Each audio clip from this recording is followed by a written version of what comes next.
We had 5.5 inches of rain between Friday morning and I guess last night, which would be Sunday night. It has filled the ponds slap up at my house there. All three of them are completely full and running over the spillways and overflow pipes and stuff like that. The woods here today, this is Monday morning, are going to be very wet. We're just got everything cranked up. It's always good to crank this stuff after you get a big rain like this, or any kind of rain, and then it gets cold. If you go ahead and crank the stuff up, even if you're not going to run it, you need to come crank it up and let it run, because it's something about it. If you let it set a couple of days, well, some of this stuff is hard to get cranked, but everything's cranked up this morning here, and we're gonna try skidding a little bit, kind of see what the ground is like out there. You can see it's got a sheen of water on it. I doubt, it may surprise me, we may be able to do something, but we don't have the trucks up here. I don't think we could get a truck out today. Just got to dry up some. It's pretty wet. Y'all hear that? That's a 635 over there. We got it back, hauled back in here Saturday. So we got it back. Y'all are gonna see it again.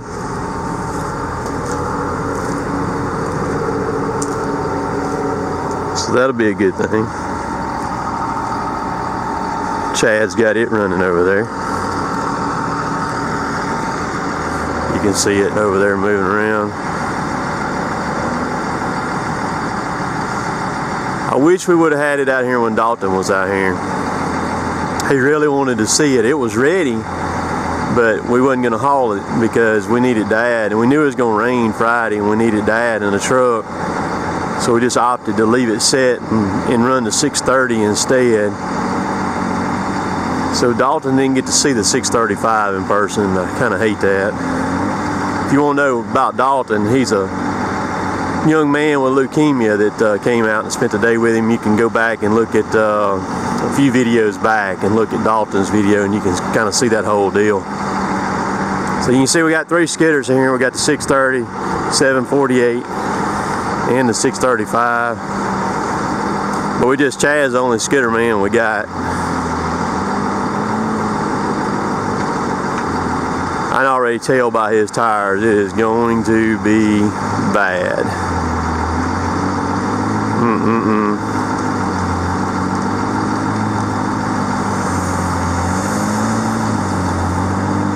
I'm gonna crawl back up in my cab right now though.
The sound of the 635 for a lot of y'all, a lot of the younger people are not going to know what I'm talking about, but a lot of you people who, I wouldn't say older, who are more experienced, let's just put it that way, will be able to know what I'm talking about.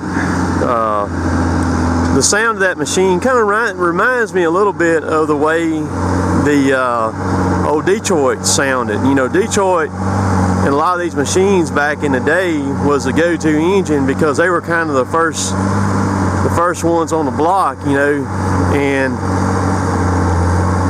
it had that two-stroke sound to it, real loud, real high revving type thing.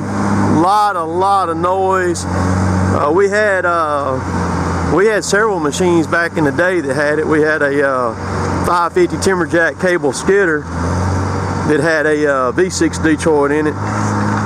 That thing would scream, man. But it didn't sound like that thing does.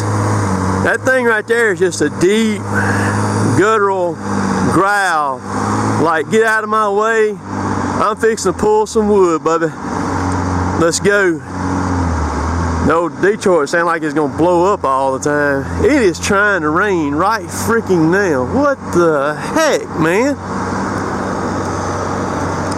So we had several of them Detroits. I know a lot of y'all, like I said, I know a lot of y'all know exactly what I'm talking about on those Detroits. You can hear that song going for 5 miles away running. But it didn't sound as good as that right there.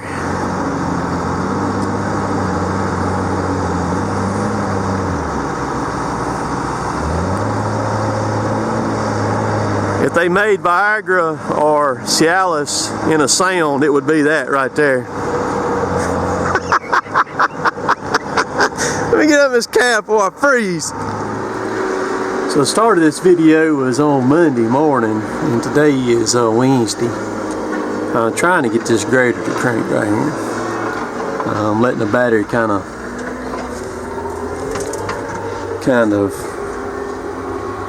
rest for a little bit, if you will.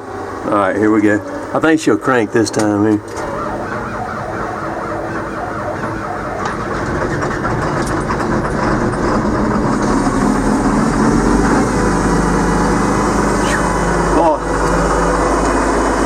Didn't think she was gonna crank, but she finally did. Yeah, lucky. Boy, old pimp wearing one that pulled old coffee in there the other day. I knew. We gotta go down here and get some mud off the county road right quick. I'm gonna take the blade and roll the blade all the way forward, and just lightly scrape it off. It's part of being a logger during the winter time. I'll take y'all down here right quick and y'all go with me. So right there is where we're coming out at. I got it pretty good. It's harder to do on a slag road. It's got that the gray rock and tar on it. Yeah, just roll the blade all the way over forward, lay it, tilt it all the way forward to where it's not going to cut or anything, and lay it down and do it out. Try to scrape it and roll that stuff off the side.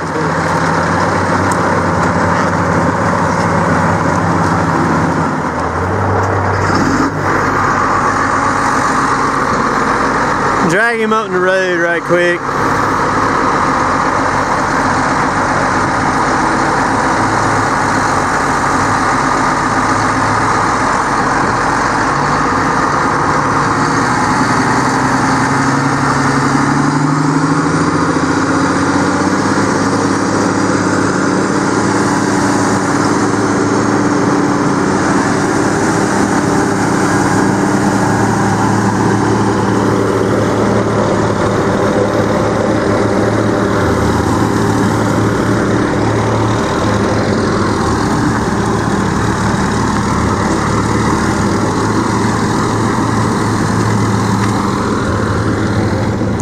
That was partly my fault because I should have got him to correct it and got in the road where I loaded him in the road. Y'all notice he's not a foot out of the middle of the road hardly right there, maybe 2 foot out of the road. You can see where these duals are right here. And that's the difference between being able to pull off and us having to hook a bulldozer to him to pull him up out of there. There wasn't nothing I was going to be able to do to help him get up from right there either. Not right there in that situation. I wasn't going to be able to do nothing for him. But when it gets this time of year like this right here can really be challenging to be to work in the woods and to do this stuff right here. So it is almost 6 o'clock right now. We've got a truck, one of our log trucks is out of fuel.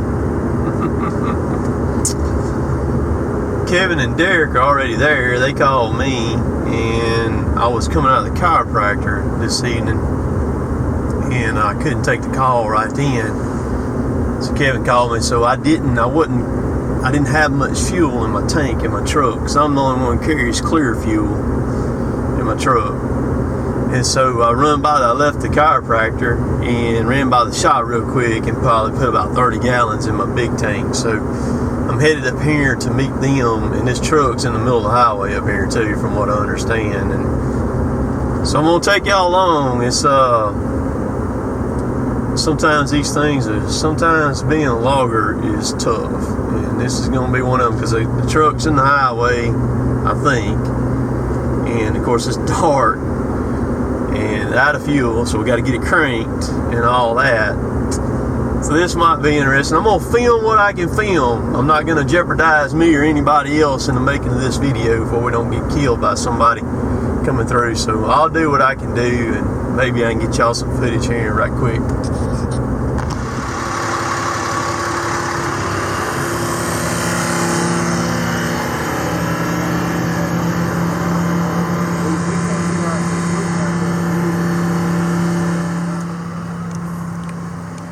Let's see.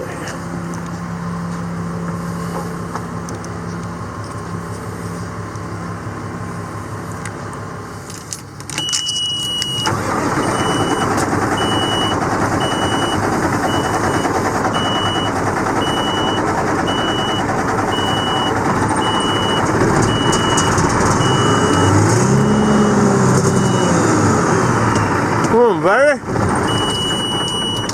You have to feed either to it for a second before it cranks, okay?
Right in the middle of the freaking highway here. I mean, good gracious. Alright, we got him cranked.